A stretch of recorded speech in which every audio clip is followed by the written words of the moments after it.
When you plead guilty to filing false documents in a court case and you're a lawyer, you're going to lose your bar licenses. And that's what's happened to Ken Chesebro, one of the co-conspirators with Donald Trump, who pled guilty in Georgia and has now lost his New York bar license. I'm Michael Popak. We have reporting today that Ken Chesebro, one of the architects of the fake elector scheme, if not the main brain trust behind it, along with John Eastman, who wrote all of the memos and legal memos that were relied upon and contorted and distorted by MAGA to try to use Jan 6th as some sort of Waterloo, some sort of time to set fire to democracy. Now we've got Ken Chesebro paying the piper. Remember, he got indicted, convicted, pled guilty in Georgia for his role in helping to submit fake documentation, being the fake elector certificates.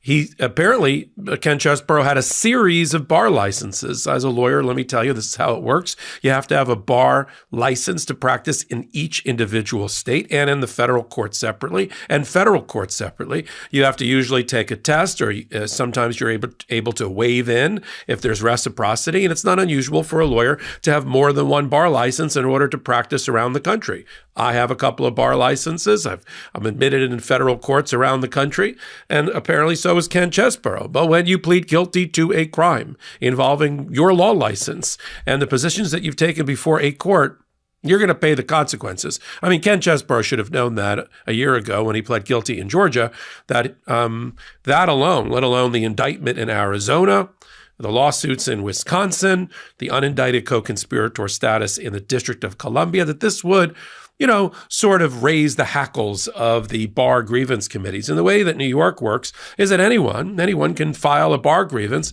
against a lawyer. In this case, there is a public interest group known as Lawyers Defending American Democracy that decided that against the Jan 6th insurrectionist attorneys and insurrectionists themselves, that they would file grievances around the country against their bar licenses and make the grievance committees and the responsible courts do something about it. So that's what happened here. Back in October 12th of 2022, to the Attorney Grievance Committee for the Supreme Court of the state of New York, which is the trial level court. Every lawyer like me in New York is governed by one of the appellate divisions or the departments.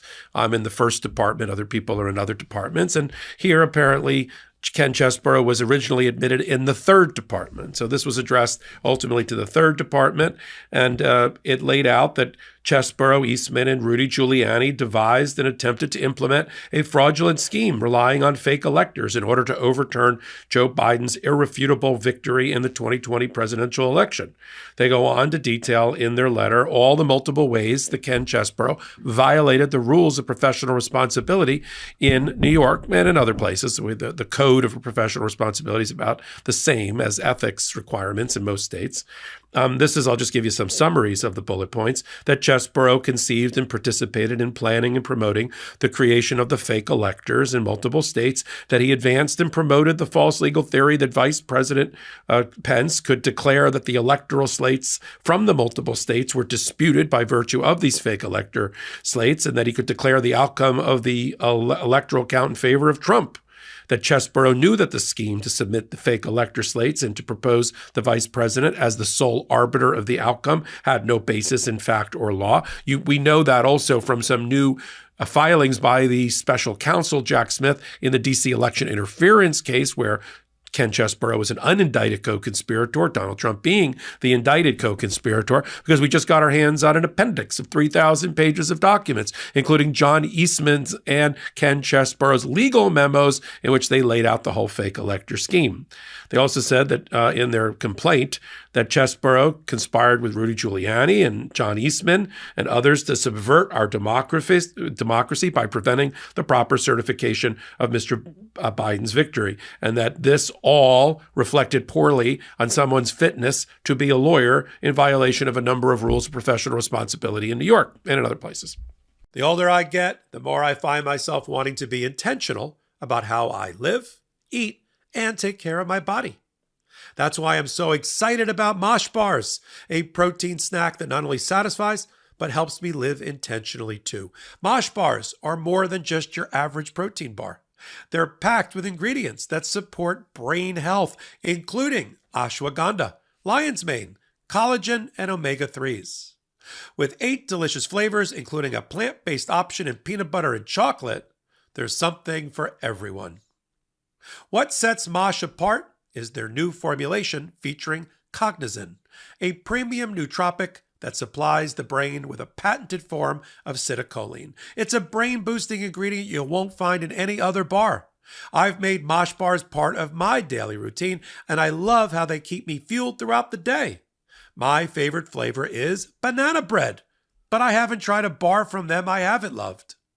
Mosh was founded by Maria Shriver and her son Patrick Schwarzenegger, inspired by their family's experience with Alzheimer's. They're committed to brain health research, with a portion of proceeds going to the Women's Alzheimer's Movement. If you want a snack that's good for your brain and tastes amazing, Mosh bars are the way to go. Head to moshlife.com/legalaf to save 20% off plus free shipping on the Bestsellers Trial Pack. That's 20% off plus free shipping on the Bestsellers Trial Pack at moshlife.com/legalaf. And now we have the result.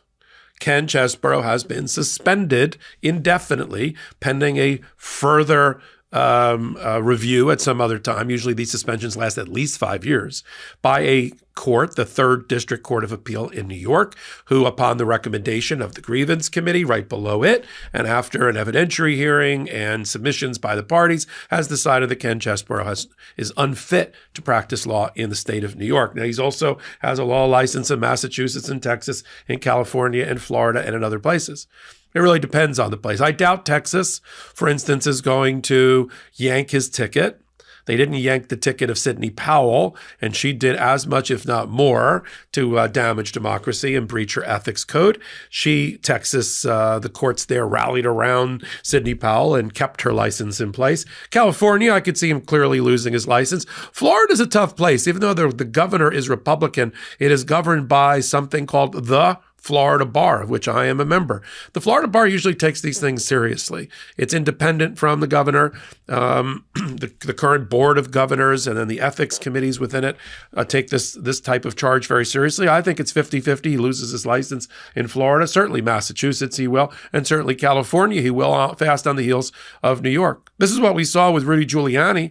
Rudy Giuliani first lost his law license in in New York, where he basically didn't even defend himself. And the same thing happened in the District of Columbia. So he is an unlicensed 80-year-old guy, Rudy Giuliani, who's struggling to turn over his assets as required by a federal judge to pay a defamation judgment of $148 million. As far as I know, he still hasn't turned over it, and he's risking being in contempt of court with the judge. So this is what happens, and this is why these groups like Lawyers Defending Democracy are out there. This is why ads have been placed in places where lawyers read, like bar journals and other places, to warn them, don't follow Donald Trump over the abyss. You'll lose your law license.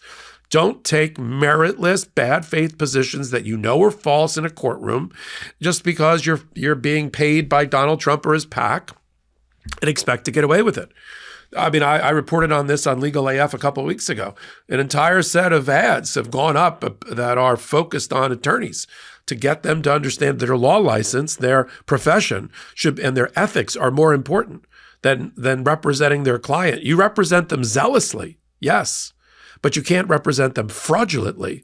We are an honored profession, despite what some people might think, and we are bound by ethics codes and by these things. And so I wanted to follow it. I think it's important that the audience here on Legal AF, the new YouTube channel, and on at the intersection of law and politics, I think it's important that we talk about justice, that we talk about the criminal justice, the civil justice system, the bar associations, the grievance committees, all trying to punish people who do bad things.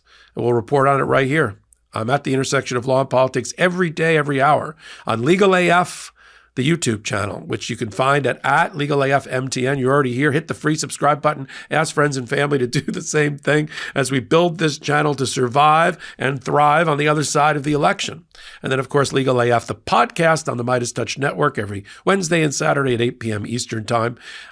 We can watch us live record or on podcast platforms, audio podcast platforms of your choice. So until my next contribution, I am Michael Popak, and I'm reporting.